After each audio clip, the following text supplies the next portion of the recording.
സംസ്ഥാന എക്സൈസ് വകുപ്പ് അന്താരാഷ്ട്ര പുകയില ദിനത്തിൻ്റെ വിരുദ്ധ ദിനത്തിൻ്റെ ഭാഗമായിട്ട് ഇന്നൊരു റാലി സംഘടിപ്പിക്കുകയുണ്ടായി.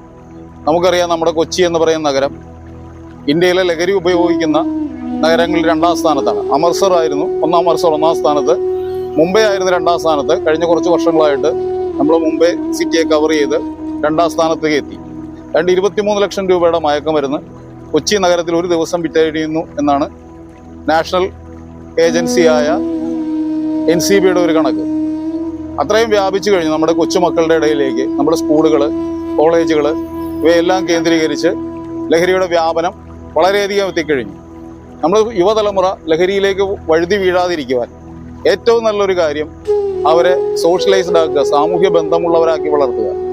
അത് നമ്മുടെ കുടുംബത്തിൽ നിന്ന് തന്നെ തുടങ്ങണം.